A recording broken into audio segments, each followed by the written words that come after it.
Welcome to Nightmare Stories of the Other Side. Joining us today, we have Heather Bourget, an author of Unlock the Unknown: Keys to the Paranormal. Heather has always been drawn to the eerie echo of the unexplained. She has been investigating since 2015. Hers is a drive based in curiosity rather than fear. Her paranormal experiences continue to inspire her to push the limits of knowledge of what's ultimately out there. Welcome in, Heather. Could you tell us a little more about yourself? Oh gosh. Um, like from a paranormal perspective or a personal perspective or anything in particular? Anywhere you want to start. Um, gosh. Well, it was always a goal of mine to write a book. And it kind of came to be Kristen and I have been friends for years, and we went on our first paranormal investigation together and have been investigating together ever since. And I had just mentioned that I had always wanted to write a book, and well, we should write one about the paranormal. And so that's kind of how all that came to be. Aside from that, I enjoy ice fishing in the winter, hunting in the fall. Love being outside. I have a almost 20-year-old daughter, and yeah, that's kind of me in a nutshell, I guess. All right. Um, for the paranormal, what was the first ever location you went to? Oh gosh, this is where Kristen um one of her strengths. So like I can remember experiences, but I'm like, where was that at or what? I believe it was gosh, maybe Ashmore. Okay. Yeah, we were sitting in the garage one night having a beer, and I said, I've always wanted to go on a paranormal investigation. And she's like, well, let's just do it. So just looked online and found like a public investigation and signed up for it and showed up in flip-flops and a flashlight. And that was about it.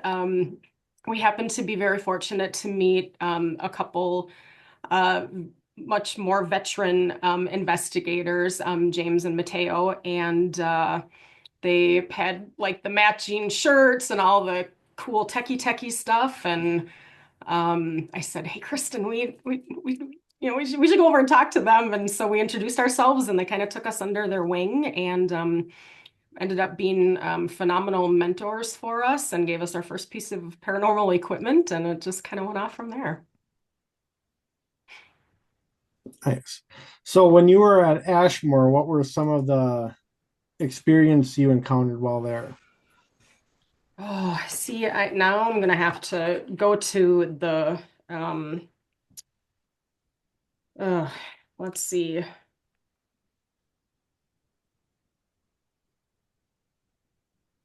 Uh, Sorry, I have to go to the book because we've had so many experiences in so many different places.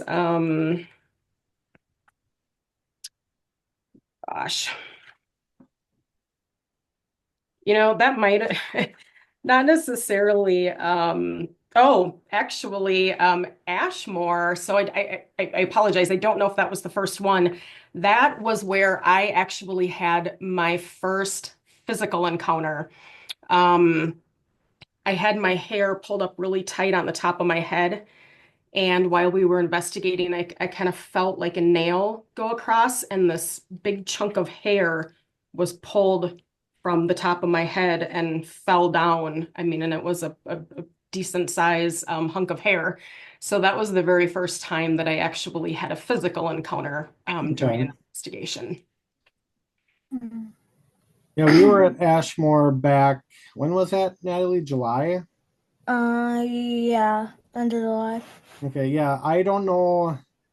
I can't remember where I was. I was off doing something on my own. We were only there for a couple hours. It And was during then, daytime too. yeah, it was during the daytime. And then we had, what was it, what were you and Jake doing again? Me and Jake were upstairs doing Spirit Box. Okay, and then you had something about the guy that got hit by the train or whatever it was. Yeah. I don't remember. I don't even think we were filming either. Because I don't think we had cameras running. If anything, it was a GoPro. No, I don't remember. But yeah, it said something about some guy getting hit by a train, and we asked the caretaker lady that was there, and she said something about how there was a guy hit by a train and he was brought there to Ashmore or something like that. I don't remember. So yeah, we were only there, as I said, a couple hours, and in that short time, we had quite a bit of activity. Mm-hmm. Okay. So, what are some other memorable locations that you can think of off the top of your head that you've been to and any experiences? So probably one of my favorite places, well, I have several, but Vale Mansion stands out. Unfortunately, they no longer do paranormal investigations. But that location, I had a very unusual experience throughout the night where I kept feeling this intense pressure in my head. At first, I thought it was, a migraine or something, but it felt more like a hand kept doing this and just squeezing on and kind of pushing down on the top of my head. And on more than one occasion, it got so intense that I got up to exit the area where we were investigating and happened to walk by the tripwire.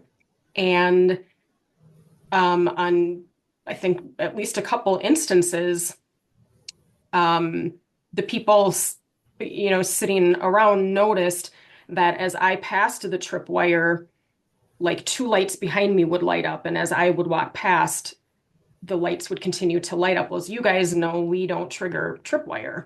Mm, And in one instance, I felt like I walked into like this like massive energetic field, and I stopped dead in my tracks. And one of the team members I was with said, Heather, can you turn around and look behind you? And I looked, and the light right behind me was lit up. And they said, as you walked by, every single light. And eventually, we were down in the basement, and I had told people that like I had this pressure in my head, but I never really explained what it was.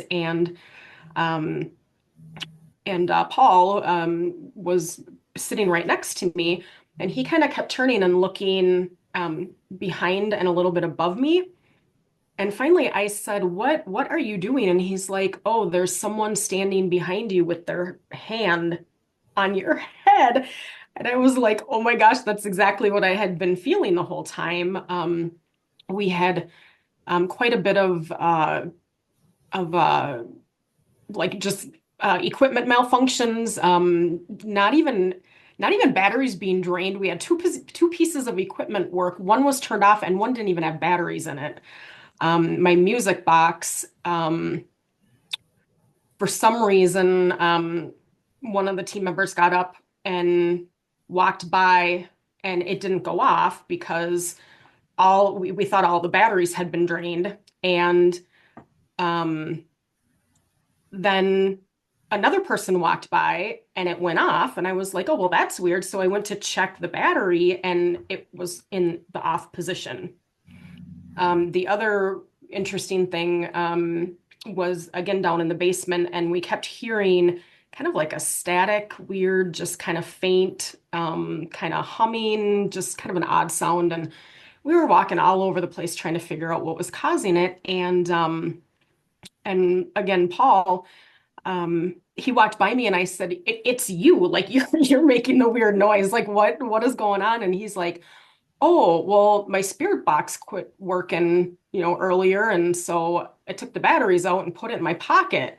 Well, he took it out of his pocket, and as he's holding it, it got really loud and then just shut off. And he flipped it over, and there were no batteries in it. And so that interesting. yeah, a lot of really unique experiences there. What location was this at again? I couldn't quite hear. Vale Mansion. Vale Mansion. Okay. Yes.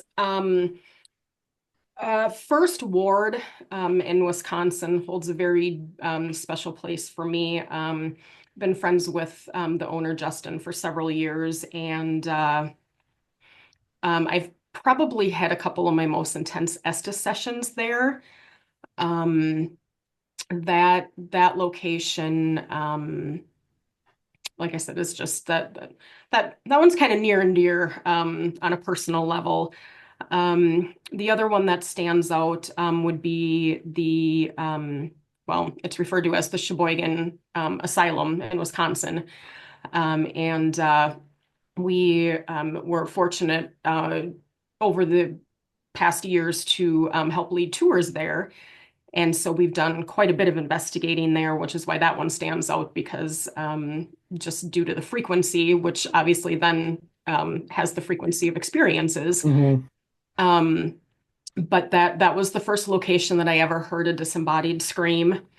That was the first location that I ever saw my first shadow figure. And what was interesting about that is we were just at the end of the hall and it was a whole, I mean, the rooms.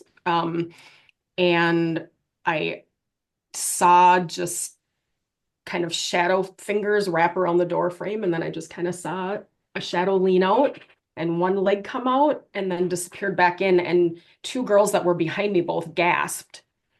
And I turned and I said, what did you just see? And they said, it looked like something started to come out of the room down there. So it wasn't even just me. And that was the only location that I ever left due to something that happened.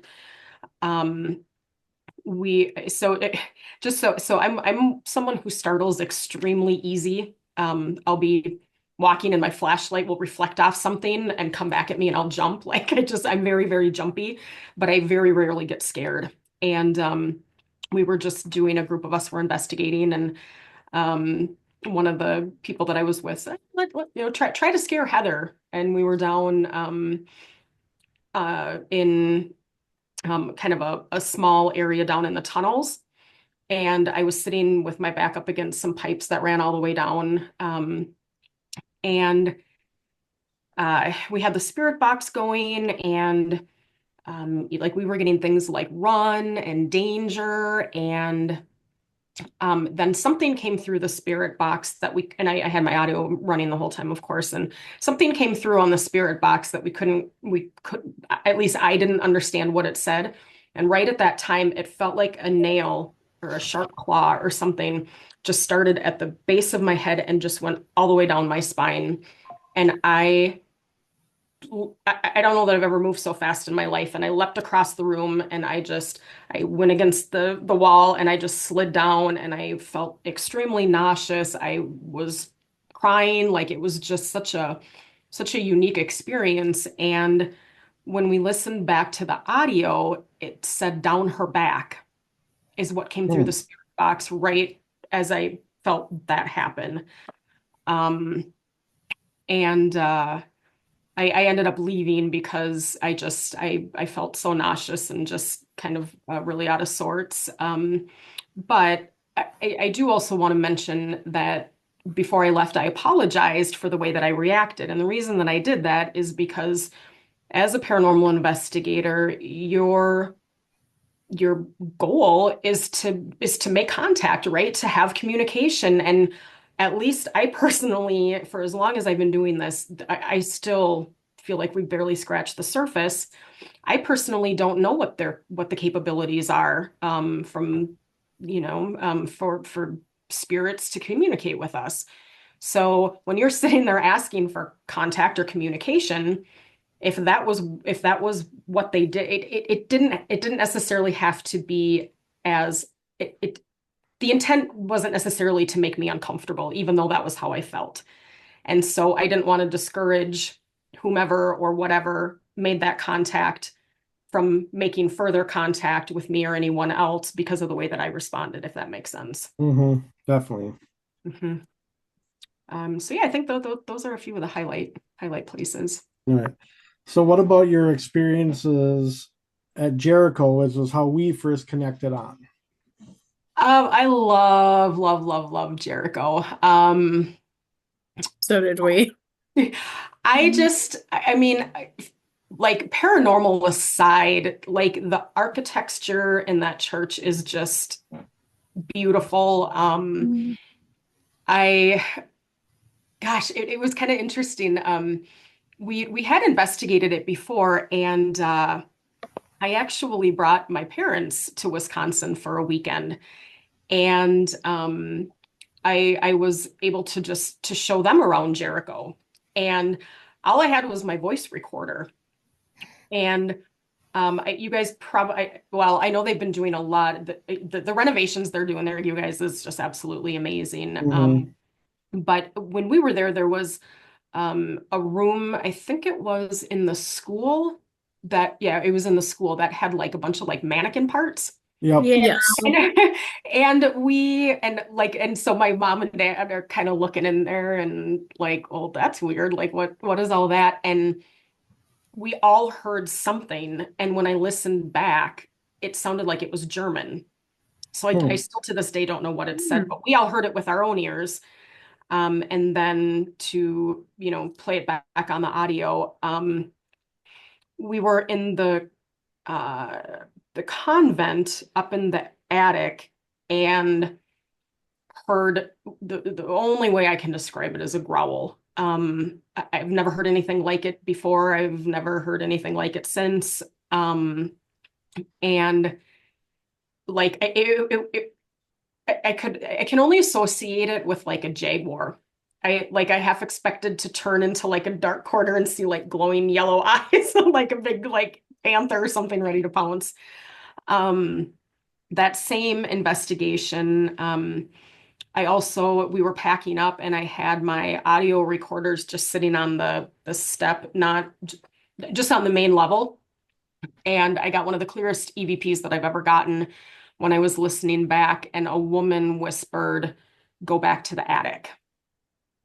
And had I heard it at the time, I would have been like, no, I'm not going back to the attic. Um, then probably the other most memorable experience there was down in the church basement. At one point, they had a partition, and so like you got did you guys go in the basement? Yes. Yep. Okay, so there's I remember. the kitchen area. And so so my back was to the kitchen area and then there was a partition and I was in there with Steve, and there was a slit in the partition and it kept getting blacked out. And but it wasn't fully blacked out. It was almost like the height of a person, almost as if they were kind of leaning and like they were like trying to stay hidden but peeking between the crack. And I saw it a few times, and then Steve came over by where I was, and then he started seeing it. And so we, of course, are thinking, okay, maybe there's like the light source is coming from somewhere. Maybe there's like a window and something keeps, it's a car driving by, or who knows. So we spent quite a bit of time trying to debunk it. Well, Steve walked over to the other side of the partition, and I stayed where I was. And he walked all the way back to the wall. And through the crack, I could see him clearly. Like I could make out all his features. I could clearly see him. Then he, as he got closer, then he kind of became more of like a shadow. Well, then when he got right up to the partition, he replicated what it looked like, where, I couldn't see him. And then he would lean over and I could not make out any features of him. And so he was able to completely replicate what we were seeing. And even his wife ended up showing up and she saw the same thing. So we still aren't sure what that was, but that was very interesting too. Yeah. So speaking on that, so like I just sent you a picture on Messenger. You can check out later, but Oh, or you can check out now if you want. But anyways, it's like an interesting capture that I caught in the church. That's like, you know, looked like an apparition of a little girl. oh yeah.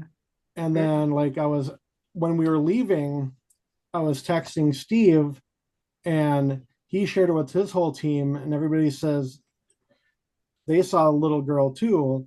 And then he said when he got back there after we left, he said it was active as heck. He goes, there was a little girl sitting there following around, talking the whole time, saying she loved us being there. And so it was definitely very interesting to, that they all saw that.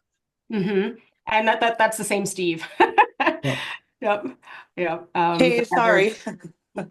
They're doing a phenomenal job doing the restoration there. Yeah, we're heading back there in July. As soon as we left, it's like we need to get back there. Yeah. Yep. Very cool. Very cool. I see she's up there. Yep, I'm here. Sorry. No, you're good. We just So, got yeah, back from church, yeah, so. we were just talking about Jericho. Oh, yes. Oh, the change in just the last few years are amazing. Yeah, we had so much activity there. It's like our team member Chad, he got picked by Natalie to go downstairs. Oh my of the- gosh. Yeah. You can go ahead and tell. So I think it was between Matt, Chad, and Emmy's coming up here, and Katie. 1 second. Come in here. You're fine.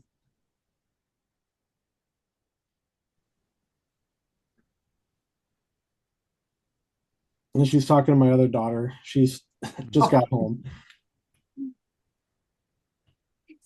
Well, to give y'all some context, the new voice that's just joined the chat is Kristin Menth. She co-authors the book Unlock the Unknown: Keys to the Paranormal with Heather. Yep. Yeah, sorry. I got stuck a little bit later at church, so I tried to hurry back. Okay, Natalie, you can continue with your Okay. little story. Anyways, so I was between Chad, Matt, and I think Katie, who's another member on our team. And I did like this little like hat draw type thing, and Chad got picked to do a solo in the school basement. So he went down there, and not even 5 minutes later, he came back to the convent, and he's like, I just got charged at.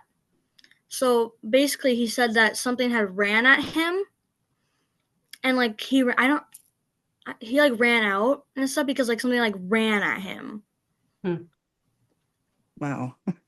Yeah, so like probably what was it, maybe 20 minutes before that, we were down in the basement in the schoolhouse, and had a very lengthy Estes session, probably what, hour and a half, and Yeah. had a lot of the REM pod. Closer to 3 hours. Was it 3 got hours? it. Yeah. Wow. Okay, Wait, I don't was remember. it? But then we had like a lot of crazy REM pod activity going off down there. So okay, maybe it was 3 hours, but we were down there for quite some time. Yeah, we were down for a long time. Very active. Yeah, that was insane to edit. I'm sorry. But yeah, so like I don't know if both have. I know Heather, you said you watched the first part of the video. Have you, Kristin? That we I have not. Okay. But yeah, so we had part 1 of our video come out earlier this month, and that was like basically just the schoolhouse. And then we got the second half coming out that's going to go into the church. So yeah, we had quite a lot of activity that night. Mm-hmm. That's awesome. I didn't have a lot of activity at Jericho. I did hear a voice when I was in the confessional in the church, but other than that, it was pretty quiet for me. Mm-hmm. So since you're just joining I us, think Heather had more. okay. So since you're just joining us, can you tell us about some of like your most memorable experiences and locations you've been to? A lot of them are going to be the same as Heather. One of my favorite like stories to tell is we were doing a public tour at, I think it was Randolph County Asylum, and I was kind of directing people to go to the next area. I said, let's go to, I think it was the women's dining area. And I kind of herded them over there, and I went down the hall to go turn off the light. And everybody, I thought, had made it into that lunch area for women. And I turn the light off, I turn back around, and I see somebody walk into the men's dining hall. So I walk into the men's dining hall and I said, hey, we're going into this other one. And I walked into the room and I realized I was talking to myself. And what I saw was not an actual person. So I think it was that would have been my third full body apparition that I've seen. And that was just a couple years ago. Where was our first investigation? Of course, right out of the gate. And I'm like, this is where I rely on Kristin, because I don't I don't remember things like this. Morse Mill was the first investigation we ever Oh, did. I was wrong. I said Ashmore. Ashmore was, I think, the third. Okay, so that's close. And then we went back there one more time after that. Mhm. Okay. And that's where we found Airtight Bridge as well, is when we were driving out of Ashmore and following your GPS because you were driving instead of mine. A whole argument entailed, but because of her GPS not taking us on the fastest route, we found this amazing bridge that had a pretty cool story to go with it.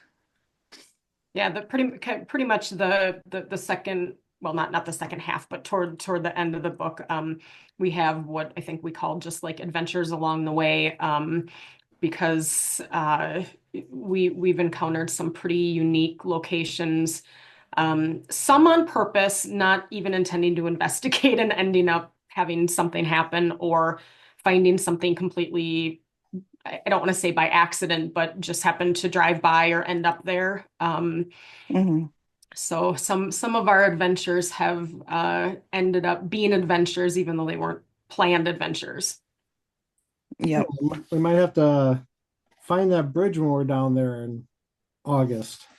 Yeah, it's I don't know how we found it, but it was Well, and it was it's an just, interesting journey. yeah.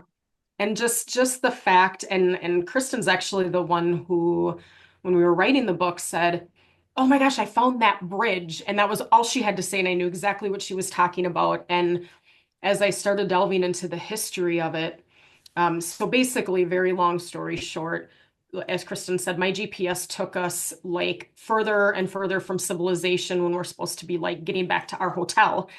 And there was kind of a little bit of like a fog, and just the road got more and more narrow, and then all of a sudden we just get to something that my headlights didn't even we couldn't even see across. And I didn't even realize that I had completely stopped the car and put it in park, and we're just sitting there, and she's like, aren't you gonna go? I'm like, no.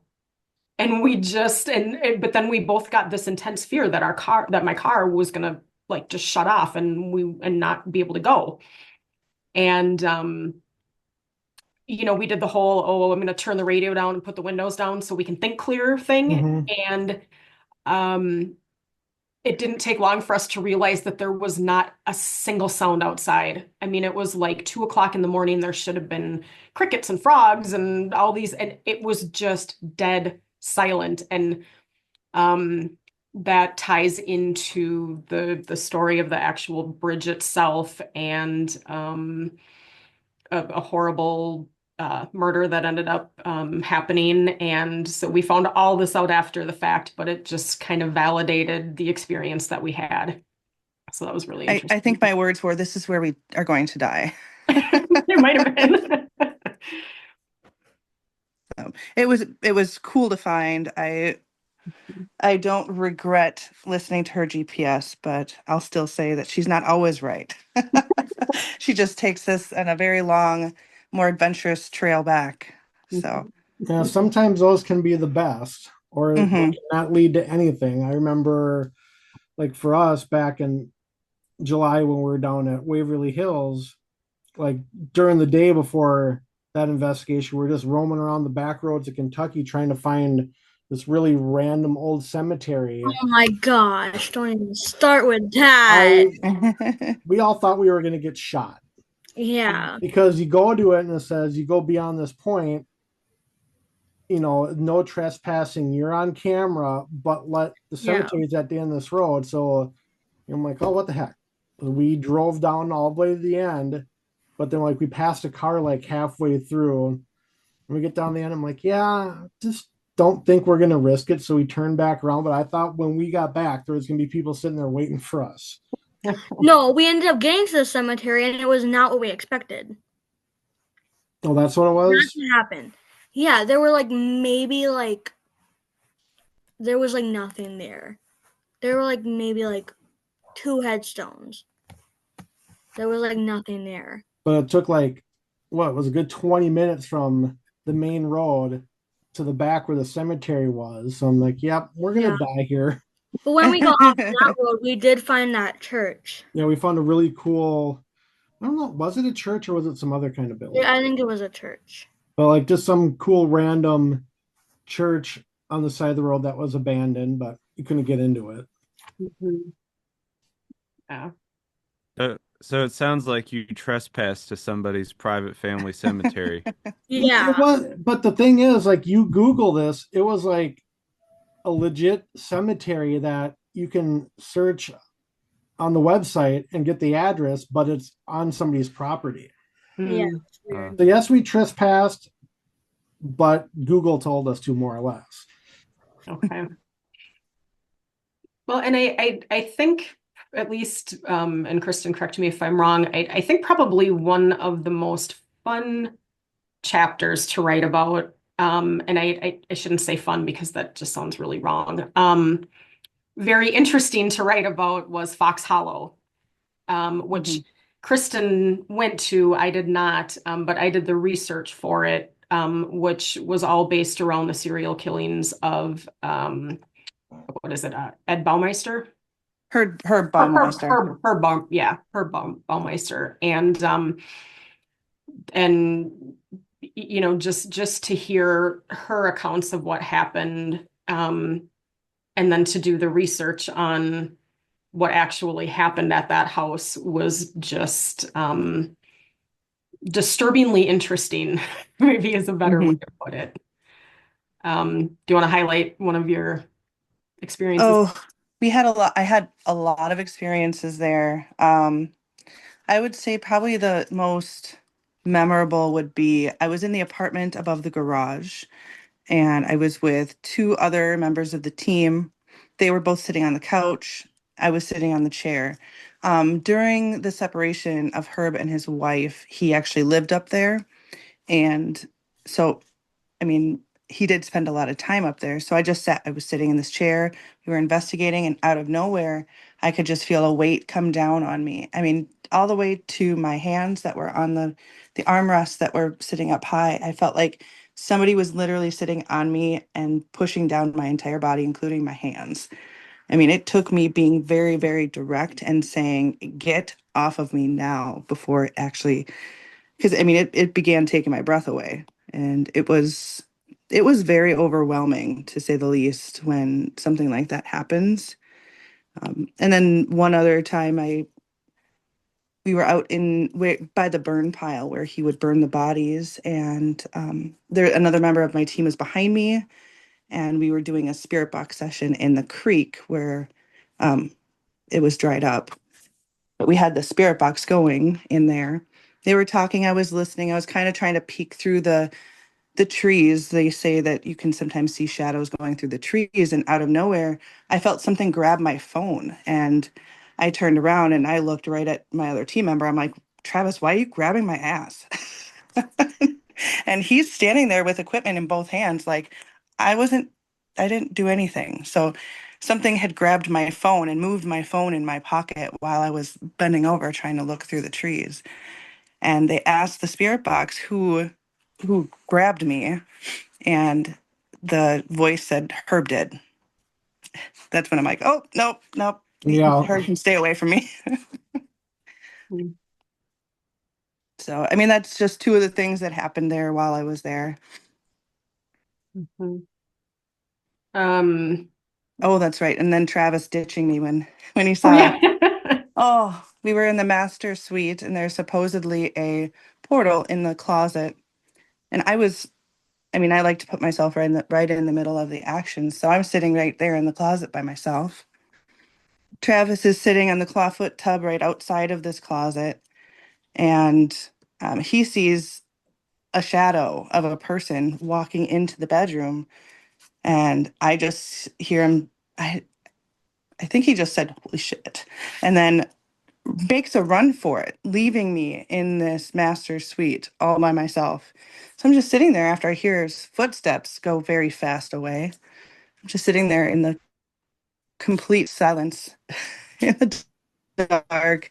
I'm like, hello? I'm like, do I stay here, see what else is going to happen? Or do I, like, it was actually, there's only a few times that I can say I was actually scared. And that was one of those moments that I was actually scared Hmm. because I got completely left there by myself. So, and he's somebody that he walks around the asylum by himself without a problem. And for him to run like that, it was a little nerve-wracking to say the least.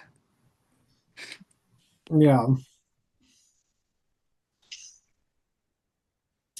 So, just thinking, it's on top of my head. So, Boyd House. Did you guys have any good interactions at the Boyd House? Oh, love Boyd. That's another one. We've been there, what, twice? Twice. Twice that we wrote about. Have we 3 or 4 times now? Three, At least, yeah. at least three.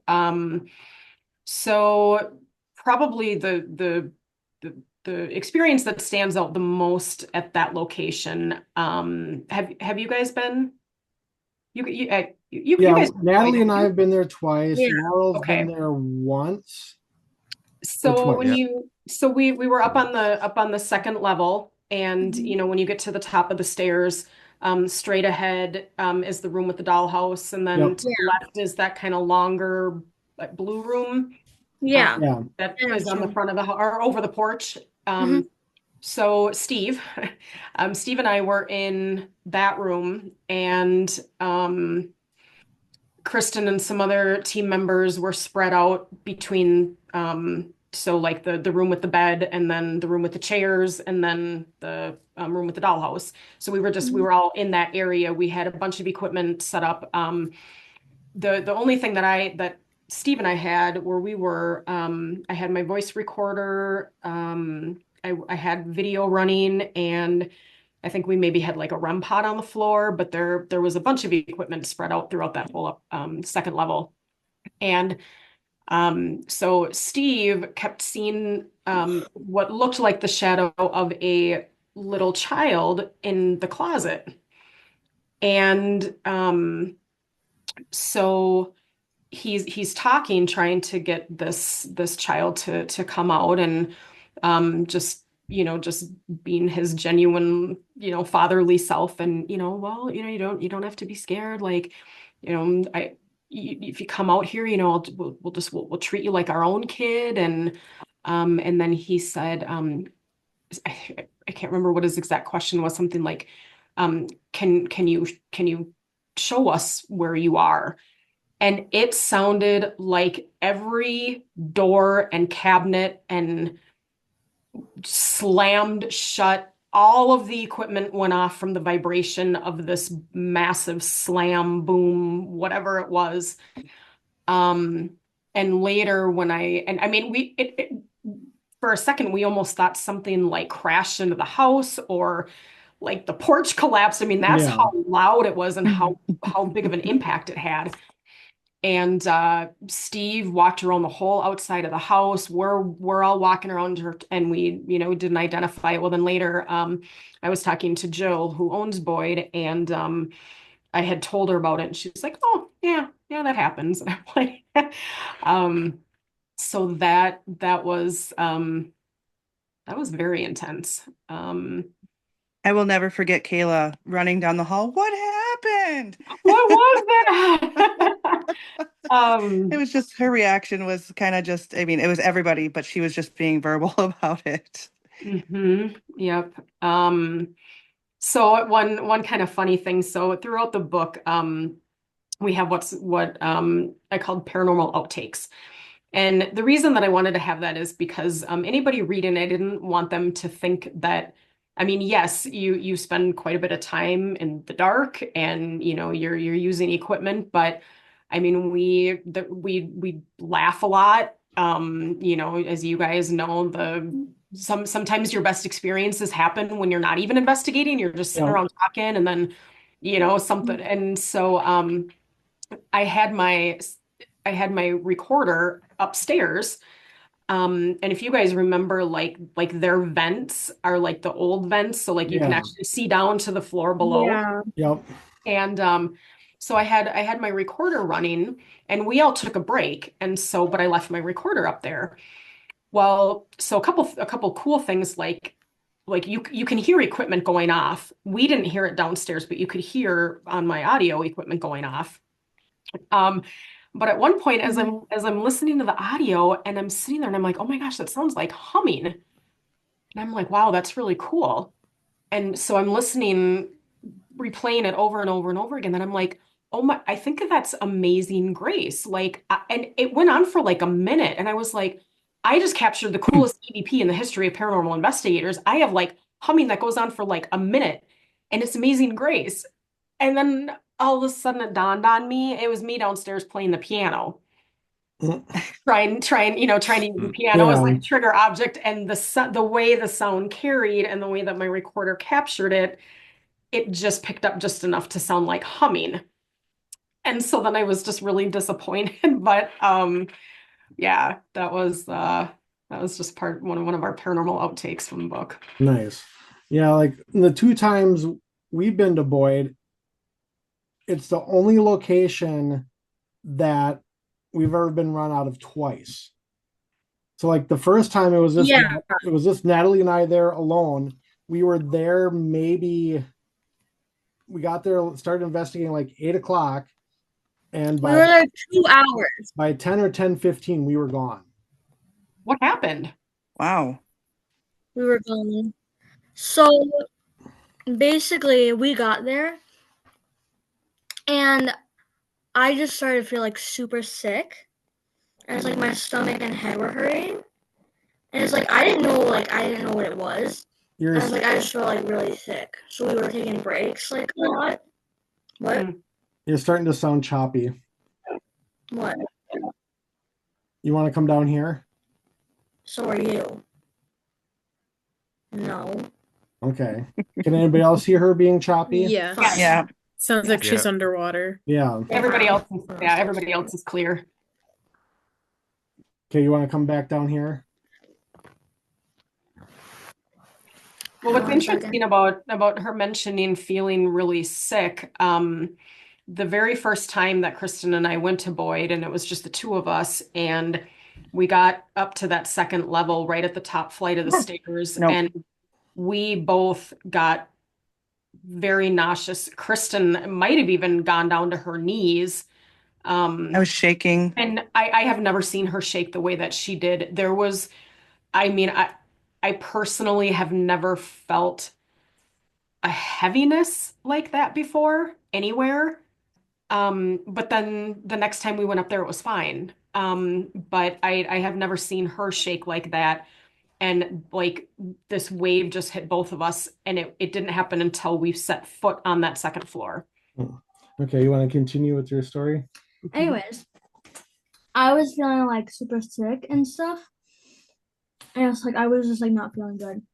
And then right before we were about to leave, we went upstairs and we did a digital recorder session.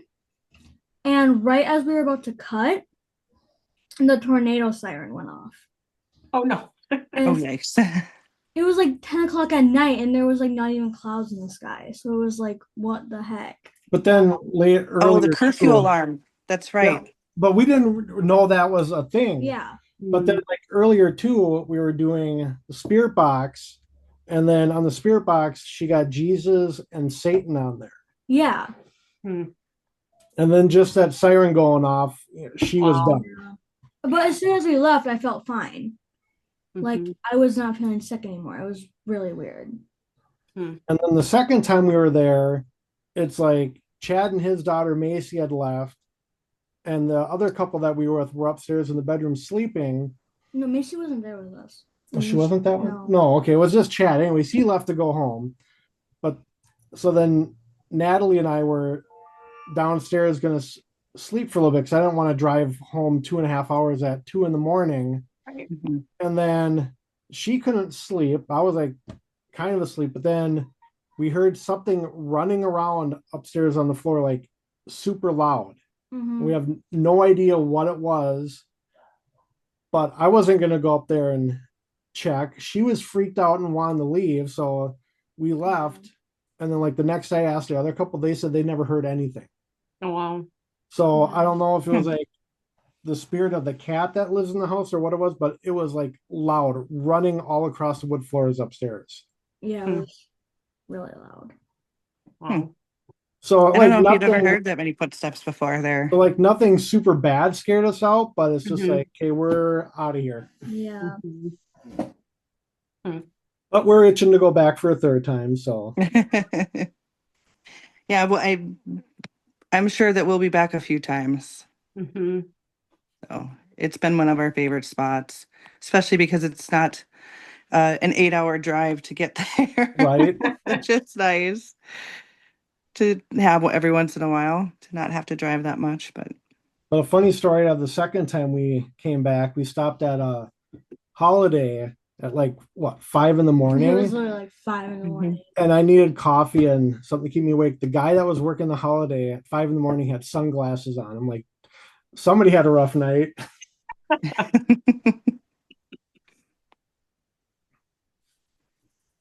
Yep. Don't they have an event coming up too? Yeah, Yeah, on September. September 27th, I think Yeah. it is. Yeah, it's in September. Yeah, we're gonna be vendors, so I know for sure Chad and I will be out there. Yep, we'll be there. Yep. Nice. Mhm. Yep. We're excited to go back. But it's out there a little ways, so I was a little nervous and pretty happy that Heather was able to get an Airbnb because it's hard enough trying to find anywhere to stay out there if you're not staying on site. Yeah, we'll probably end up just driving back again. Mm-hmm. Because yeah, it's far, but it's not super far. Right. Mm-hmm. Yep. This time I'll just make sure I have the caffeine with so we don't have to stop.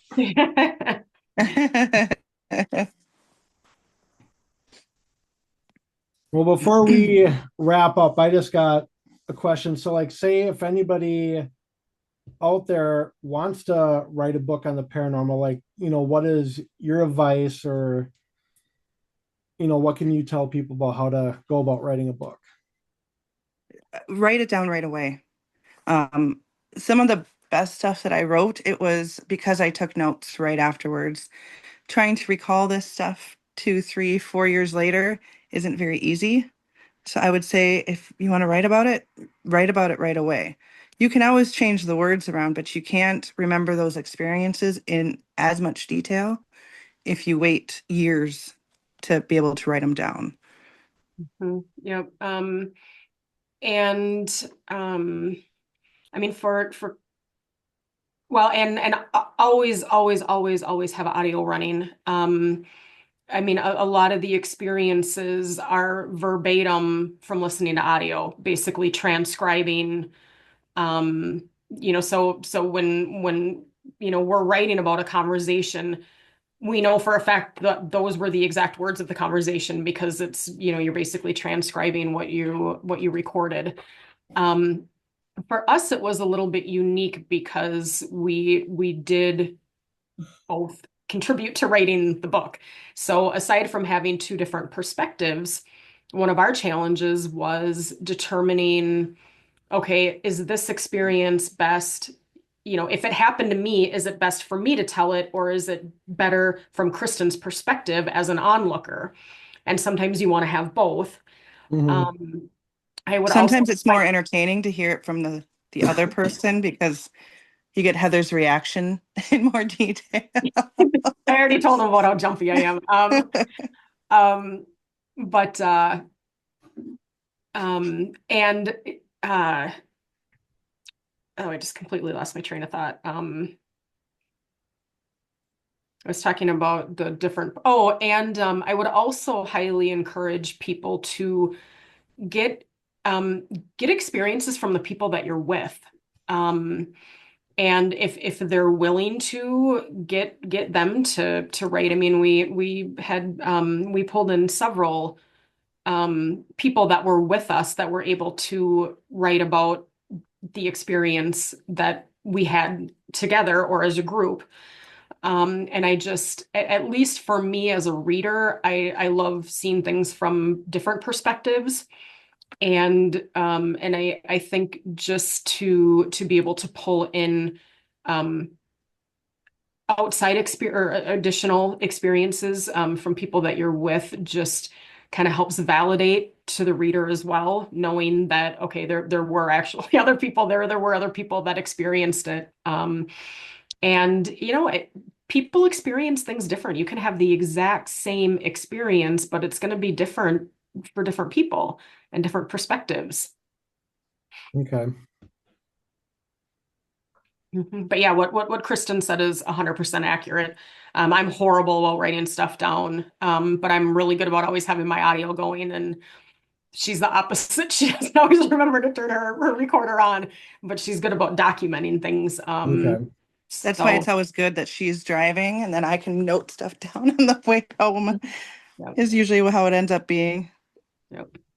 All right. Very good advice. Thank you. Well, before we wrap up, tell our viewers where they can find you. Well, the easiest place to find the book is on Amazon. Um, uh, I think that's probably the easiest place. Yeah, you can order it on Barnes and Noble as well. I mean, it doesn't, however, however you like to shop. I mean, some people don't always have Amazon, so yeah, you can, even the big box stores. I think I've seen us at Target and Walmart too on their website, on not on the website, shelf, online.